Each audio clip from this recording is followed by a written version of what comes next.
Where's the clicker?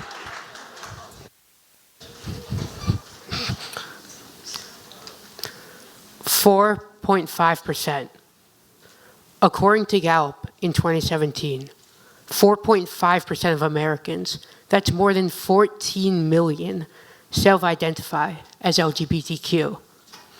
That number is steadily rising, especially among young people, where the figure rests at more like 8.1%. Look to your left and look to your right.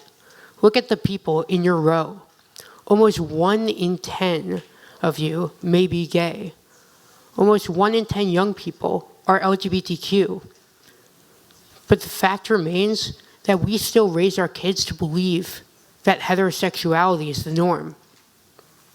The Youth Risk Behavior Survey that was released by the Centers for Disease Control in 2016, the first survey of its kind that includes sampling representative of sexual minorities, showed that 25% of lesbian, gay, bisexual, trans, and queer youth had attempted suicide in the past year alone. That's more than 4 times more likely than their heterosexual peers, where the figure rests at 6%. 35% of these lesbian, gay, and bisexual students had planned a suicide in the past year, and 40% had seriously considered suicide. 4 in 10. How can it be that these teens felt so worthless, so unaccepted, so hopeless, that they thought their best option was death? Well, imagine that you like chocolate ice cream. Far better than vanilla. But everyone else thinks the opposite. Every time you see ads with ice cream, they only feature vanilla. When you talk with your friends, they always rave about the wonders of vanilla ice cream, as you think to yourself, chocolate is clearly better. And when you go to the store and purchase your ice cream, the well-meaning employee hands you a cone of vanilla without so much as even thinking that you might want something else. That is, for LGBTQ people, what they face every single day of their lives. But instead of the assumption being your preferred ice cream flavor, imagine that your peers, your teachers, and everyone around you assume to know who you are. They assume to know your identity without even asking. But we still think homophobia looks like this, or even like this, when in fact, the most widespread discrimination against non-heterosexuals in our society looks more like this.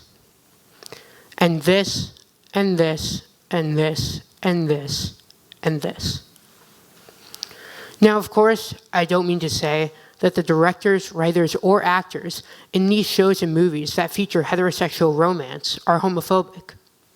Nevertheless, their negligence with regard to including diverse casts and movies are a key contributing factor to the idea that heterosexuality is the norm. This idea is called heteronormativity and is the subject of my talk today. Most people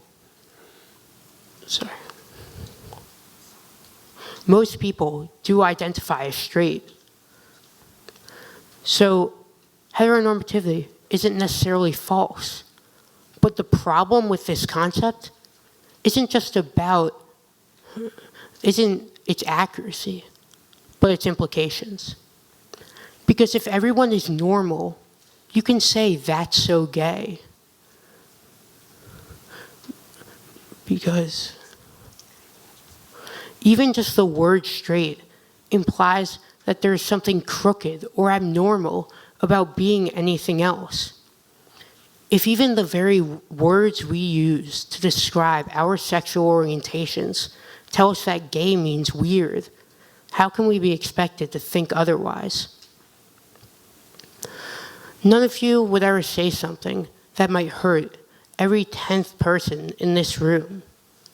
But the fact is, most of us do. The fact is, we as a society need to change this culture of heteronormativity.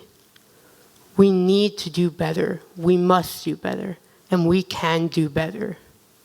We can make this change in 4 steps. 1, we need to use inclusive terminology. The fact is, words do hurt. Words cause immeasurable amounts of pain. And if we can mitigate that pain by referring to some people as heterosexual instead of straight, by saying that's so stupid, or that sucks, instead of that's so gay, there's no question in my mind that we should make every effort to do so.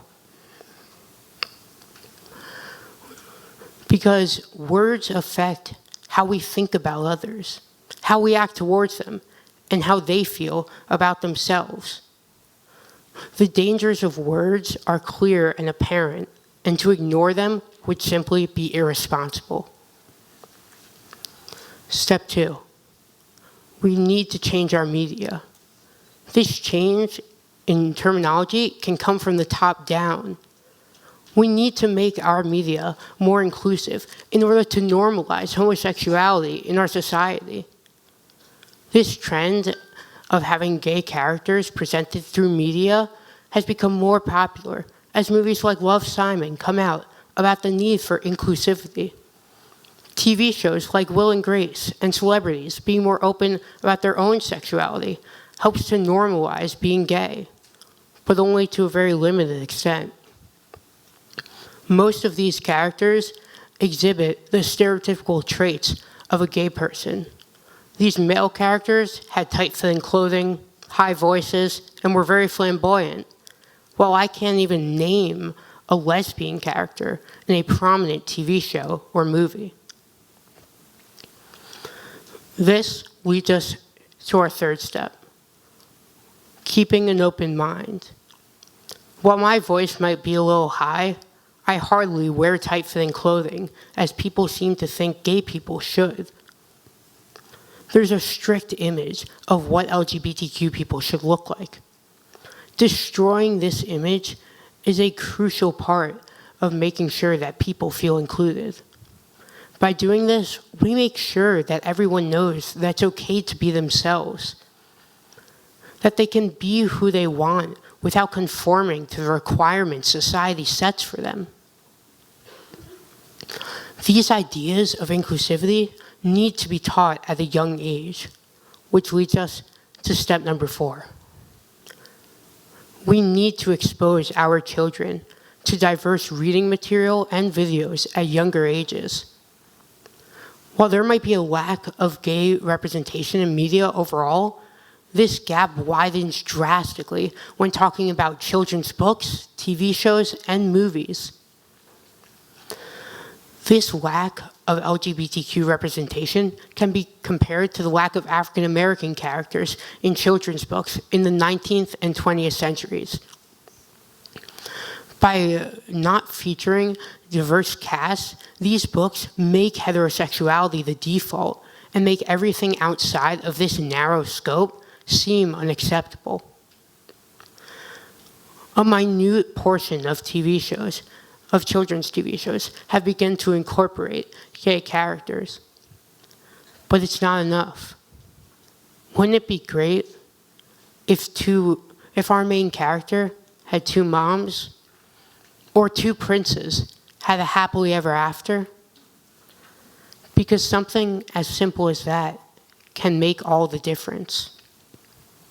These 4 steps, using inclusive terminology, changing our media, keeping an open mind, and educating our children are the key to creating an inclusive society. You can save someone's life with just a few words.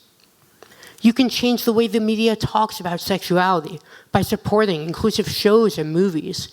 You can be open-minded so that we don't set predetermined expectations that are unrealistic and harmful. And you can educate your children to make them more inclusive. Because no one should feel that they are invalid. No one should think that they are worthless. No one should feel so hopeless that they want to die. We need to work together to destroy this culture of hate and bring about a culture of inclusivity. Thank you.